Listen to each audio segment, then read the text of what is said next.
Aunque se escondan en el monte Carmelo, allí los buscaré y los capturaré. ¿A quién le dijeron esto? ¿Quién lo dice? Pero sobre todo, ¿por qué se esconden? Vamos a descubrirlo juntos en Amós capítulo 9.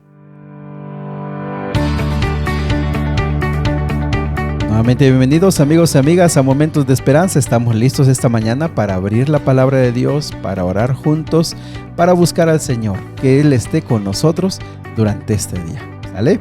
Vamos al capítulo de hoy. El capítulo de hoy comienza con una primera sección muy interesante. Estamos llegando al final de este libro. Yo creo, de manera personal, he aprendido bastante del profeta Amós. Creo que nos deja varias lecciones prácticas, lecciones de vida, y en este caso termina con una convicción. Del versículo 1 al versículo 4 les deja una convicción. No hay manera de escapar del castigo de Dios. Y es que, mis amigos, recordemos el contexto. Están en un momento de prosperidad, hay mucha riqueza, mucho poder, los ricos conocen gente, tienen contactos, y ellos llegan a tener esa idea: podemos escapar. Recuerda que en algún momento habían dicho: sí va a ser castigado, sí va a ser destruida la ciudad, pero no ahora, falta mucho tiempo. Pero también después dijeron: bueno, aunque venga, nosotros podemos escapar. Y aquí el Señor les deja una certeza: no va a haber manera de escapar. Y es que, mis amigos, esta primera sección nos deja eso. Cuando Dios tiene un propósito, aunque el ser humano haga lo que haga, de todos modos se va a cumplir el mandato de Dios. No quiere decir que eso nos quita nuestra capacidad de decidir. En este caso, cuando Él tomó una decisión para llamarle la atención a su pueblo, para corregir a su pueblo, eso, pues ellos, como decíamos ayer y antier, habían llegado ya al momento en que ya no había otra cosa más que hacer, más que corregirlos. Él les había dado muchas oportunidades. Entonces, ojo con este dato, me parece que es muy importante. Cuando el Señor va a hacer algo y se define hacerlo, eso va a suceder. Y bueno, ¿por qué ellos iban a esconderse? Dice el versículo 1 que él estaba junto a el altar y entonces dijo: ¿saben qué? Van a golpear la parte superior de las columnas del templo, se va a caer el techo y van a morir. Pero los que escapen, de todos modos, los vamos a seguir a espada y van a morir. Pero entonces decían algunos, como te comentaba, pensaban en escapar. Y entonces el Señor les dice: mira, versículo 2, aunque se vayan al lugar de los muertos, que este es un lugar simbólico, se le llamaba el Seol, de allá voy a descender y los voy a sacar. Aunque vayan hasta los cielos, de allá los voy a derribar. Aunque se escondan en la cumbre del monte Carmelo, los voy a buscar y los voy a capturar. El monte Carmelo era un lugar espeso de vegetación, principalmente de arbustos. Era lo suficiente para esconderse. También tenía bastantes cuevas pequeñas, entonces la gente se podía esconder. Yo los voy a buscar, dice. Y aunque se oculten en el fondo del océano, allí los voy a buscar. Aunque sus enemigos los lleven al destierro, allá llegará la espada. Mis amigos, la certeza: no podrán escapar del castigo de Dios. Y ojo, y aquí de una vez lo dejamos claro: el castigo de Dios era para redimirlos. El Señor quiere salvarlos. Pero creo que nos debe quedar esa lección a nosotros. No podemos huir de las consecuencias. Cuando Dios tiene pensado corregirnos, lo va a hacer. Nos va a alcanzar nuestro pecado, nos va a alcanzar nuestra maldad.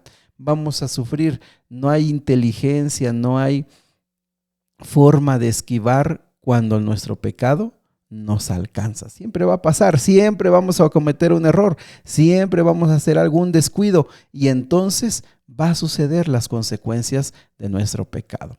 Versículo número 5 y 6, hay un tema muy interesante porque inmediatamente de hablar de que no hay escapatoria, habla del poder de Dios. Y fíjate que en 2 versículos Amós repasa bastante del poder del Señor, de su grandeza sobre la naturaleza. Y entonces, como para recordar, miren, es que ustedes son seres humanos. Dios es todopoderoso. Ustedes no pueden escaparse de quien hizo el sol, la tierra, la luna. O sea, no pueden escaparse. Y mis amigos, creo que muchas veces nos hace falta recordar quién es Dios, quién es Él, para que nosotros nos pongamos en el lugar que nos toca. Y de esa manera nosotros aprendamos a ser humildes, delante de Dios. Versículo número 7 les hace un recordatorio, porque el pueblo de Israel, como ustedes saben, se sentía muy especial, se sentía un pueblo único, y como pueblo único Dios no se iba a atrever a dañarlos, a castigarlos, a llamarles la atención. Pero mira dos cosas tan interesantes que se les recuerda al pueblo. Versículo número 7, ¿son ustedes más importantes para mí que los etíopes? De repente entra en escena un pueblo que poco se había mencionado en la Biblia, pero de acuerdo a la historia y al contexto se considera que este pueblo, al estar muy lejano de Israel, los de Israel pues lo consideraban como un pueblo, vamos, inferior, un pueblo pues allá pequeño, allá perdido. Pero el Señor les dice, mire, ustedes no son más que eso, a los que ustedes consideran un pueblo pequeño, ustedes no son más que ellos. Y además, yo a ustedes los saqué de Egipto, pero ¿saben qué? Eso no es lo único. Versículo 7, a los filisteos yo los traje de Creta y a los arameos de Kir. Mira qué interesante. Yo he leído un poquito acerca de los filisteos, su origen, de la isla de Creta, que va a ser una isla muy importante en el tiempo de Pablo. Y fíjate cómo Dios les dice, sí, yo a ustedes los saqué de Egipto, pero también a otras naciones yo las he sacado. Yo también estoy trabajando con otras naciones, así que si viene el castigo, si viene esta forma de redimirlos a ustedes, es porque ustedes también son un pueblo especial, pero tengo a otros que también son especiales. Ahora mira el versículo número 8, dice, estoy vigilando a esta nación pecaminosa de Israel. Fíjate que de ser el pueblo de Dios llegó a ser la nación pecaminosa. Oye, qué terrible, ¿no te parece? ¿No te parece que deja lo que diga la gente? Que un día el Señor pueda decir, esta iglesia no es mi iglesia, es una iglesia pecaminosa. Este hombre no es hijo mío, este es un hombre de pecador. Qué curioso que quien debía ser un pueblo especial terminó siendo llamado una nación pecaminosa. Bueno, les dice que va a haber una destrucción. Fíjense cómo pasa de la grandeza de Dios a la destrucción. Dice, bueno, estén por seguros, van a ser destruidos. Es el versículo número 8. Sin embargo, nunca destruiré por completo a la familia de Israel. Y miren cómo de un versículo a otro cambia completamente de tema. Porque dice, versículo 9, versículo número 11, en aquel día restauraré la casa caída de David. Restauraré su gloria anterior. Qué interesante. Cómo este libro también termina en una seguridad de restauración. ¿Habrá destrucción? Sí. ¿Por qué, mis amigos? Porque Dios no es como nosotros. Nosotros actuamos muchas veces con mucho coraje para cobrar quizá lo que nos han dañado, nos han hecho daño, nos hemos sufrido, hemos llorado, pero el Señor no es así como nosotros. El Señor no está castigando a la nación porque la quiere acabar por completo. Es el último recurso para poder alcanzarlos, para que ellos puedan entender su pecado, su maldad y se puedan arrepentir. Es el último llamado, la última manera de traerlos hacia Él.